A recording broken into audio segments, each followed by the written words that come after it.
안녕하십니까 여러분. 오늘 우리는 과학교육, 특히 물리교육에서 가장 중요하면서도 도전적인 주제인 물리 개념학습과 지도에 대해 다루어 보겠습니다. 우리가 흔히 가르치면 배울 것이다 라고 착각하기 쉽지만 학생들은 결코 백지 상태로 교실에 오지 않습니다. 그들만의 견고한 선개념을 가지고 있죠. 이번 강의에서는 첫째, 학생들의 물리 선개념이 어떻게 형성되고 어떤 특징을 가지는지 이해해 봅니다. 둘째, 역학, 전자기, 열, 빛 등 주요 물리 영역별로 학생들이 흔히 가지는 5개념을 진단해 보겠습니다. 마지막으로 인지적 갈등을 활용하여 이러한 5개념을 과학적 개념으로 바꾸는 개념 변화 수업 모형과 유용한 평가 도구인 개념도 활용법을 습득해 보겠습니다. 자, 그럼 시작해 볼까요? 먼저 기초를 다져보죠. 개념이란 도대체 무엇일까요? 오스벨의 정의에 따르면 개념은 우리가 경험을 조직하고 정보를 해석하기 위해 사용하는 인지적 틀입니다. 현상을 관찰하고 과학적 지식을 받아들이는 일종의 렌즈 같은 역할을 하죠. 이러한 개념은 추상화의 수준에 따라 세 가지로 나눌 수 있습니다. 첫째, 초록색, 차갑다처럼 우리의 감각기관을 통해 직접 체감하는 감지에 의한 개념이 있습니다. 둘째, 책상, 달리기처럼 직접 경험을 통해 증명하거나 반증할 수 있는 서술적 개념입니다. 셋째, 물리에서 가장 많이 다루면서도 학생들이 어려워하는 이론적 개념입니다. 원자, 유전자처럼 눈에 보이지 않지만 현상의 원인으로 작용한다고 우리가 모델링하여 정의한 개념이죠. 물리학습이 어려운 이유는 바로 이 이론적 개념이 많이 등장하기 때문입니다. 그렇다면 이런 개념들은 학생들의 머릿속에서 어떻게 만들어질까요? 화면을 보시면 로봇의 퍼즐이 맞춰지듯 여러 과정을 거칩니다. 불도저나 자동차를 처음 보고 인식하는 단일 사례, 산과 염기를 분류하거나 전압과 전류의 비례관계를 파악하는 귀납 과정, 명칭을 부여받으며 형성되는 언어적 과정이 있습니다. 또한 눈에 보이지 않는 원자 구조를 태양계에 빗대어 이해하는 귀추나 비유, 그리고 실험을 통해 모형을 만드는 가설 검증의 과정을 거칩니다. 여기서 중요한 것은 구성주의적 관점입니다. 오스벨이나 드라이버 같은 학자들은 학생들이 일상 경험을 통해 스스로 구축한 이러한 선개념을 단순한 틀린 생각이 아니라 나름의 논리를 갖춘 대안적 개념체계 또는 아동과학으로 보았습니다. 이것이 바로 5개념으로 가진 학습자를 대상으로 하는 교육이 되어야 하는 이유입니다. 하지만 문제가 있습니다. 학생들의 선개념은 자물쇠로 굳게 잠긴 것처럼 매우 완고합니다. 나이나 성별을 불문하고 보편적으로 나타나며 일반적인 주입식 수업으로는 절대 쉽게 변하지 않습니다. 심지어 아리스토텔레스 시대의 철학자들의 직관적 사고와 놀라울 정도로 유사하죠. 왜 그럴까요? 첫째, 학생들은 보이는 그대로 믿는 지각에 의존합니다. 설탕이 녹으면 사라졌다고 생각하죠. 둘째, 상호작용보다는 개별 물체의 특성에 초점을 맞춥니다. 힘을 물체 간의 상호작용이 아니라 물체가 내재적으로 가진 속성으로 이해합니다.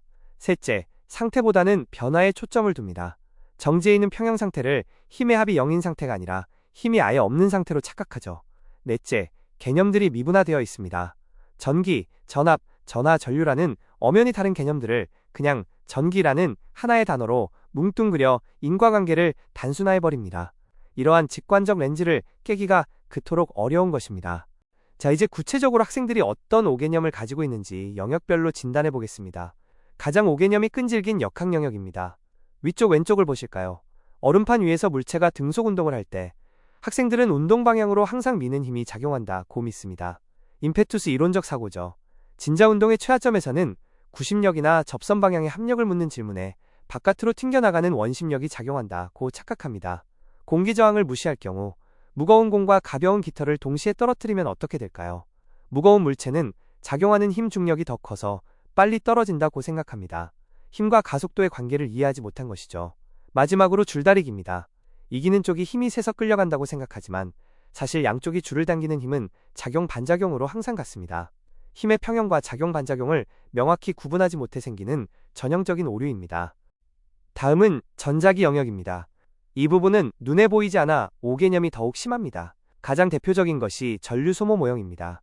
전류가 직렬로 연결된 전구들을 하나씩 지날 때마다 전구에서 전류를 소모해서 뒤로 갈수록 전류량이 줄어든다고 생각합니다.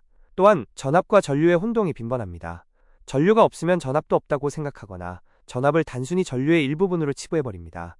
전압 즉 전이차가 원인이고 전류가 결과라는 것을 인지하지 못하는 거죠.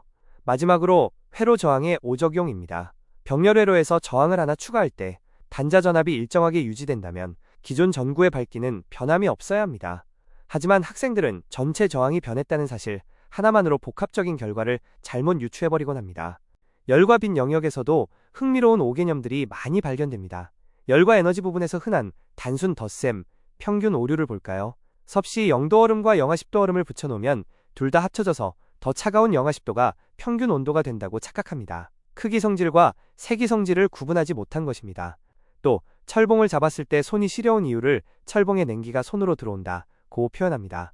과거 과학사의 열소설적 사고와 완벽히 일치하죠. 열은 고온에서 저온으로 이동하는 에너지라는 개념이 부재한 것입니다. 빛 영역도 마찬가지입니다. 물체 뒤에 생기는 그림자의 모양은 광원의 모양에 영향을 받지만 학생들은 그림자는 무조건 물체 모양과 똑같다고 생각합니다.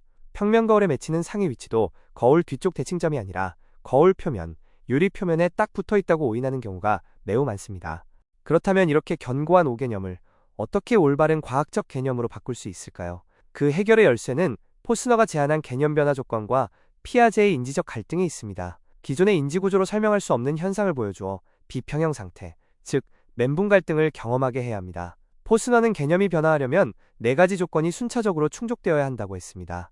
첫째, 불만족. 학생 스스로 자신의 5개념으로는 이 현상을 설명할 수 없음을 깨닫고 한계와 불만을 느껴야 합니다. 둘째, 이해 가능. 교사가 새로 도입하는 과학적 개념은 학생들의 수준에 맞는 비유나 모델을 통해 쉽게 이해될 수 있어야 합니다. 셋째, 그럴듯함. 새로운 개념이 논리적이고 실험적으로 증명되어 학생들의 신뢰를 얻어야 합니다. 넷째, 유용성. 이 새로운 개념이 단순히 그 문제뿐만 아니라 다른 새로운 상황에도 폭넓게 적용될 수 있어야 비로소 진정한 개념 변화가 일어납니다. 이러한 포스너의 이론을 실제 교실에 적용한 것이 바로 개념 변화 수업 모형입니다. 총 4단계로 이루어지는데요. 스텝 1. 준비 단계에서는 교사가 앞서 우리가 살펴본 학생들의 흔한 성개념을 미리 파악하고 치밀하게 수업 전략을 짭니다. 스텝 2. 집중 단계에서는 일상적인 상황을 제시하여 학생 스스로 자신의 5개념을 밖으로 꺼내도록 유도합니다. 너희들 생각은 어때? 하고 묻는 것이죠. 스텝 3. 도전 단계가 가장 중요합니다. 학생들의 예상과 완벽히 상반되는 실험이나 현상을 보여줍니다. 여기서 치열한 인지적 갈등과 논쟁이 일어납니다. 갈등이 최고조에 달했을 때 이를 완벽히 해소해줄 새로운 과학적 개념을 제시합니다. 스텝 4. 적용 단계에서는 새로 배운 개념을 유사한 다른 상황에 던져주어 스스로 설명하게 함으로써 개념의 유용성을 증명하게 합니다. 수업 모형을 실제 현장에 어떻게 적용할지 사례를 볼까요? 사례 1. 위로 던져 올린 농구공입니다. 학생들은 물체가 위로 가니까 힘도 윗방향이에요 라고 5개념을 말합니다. 이때 교사는 인지적 갈등을 유발한 뒤 논리적 3단 논법으로 해소합니다.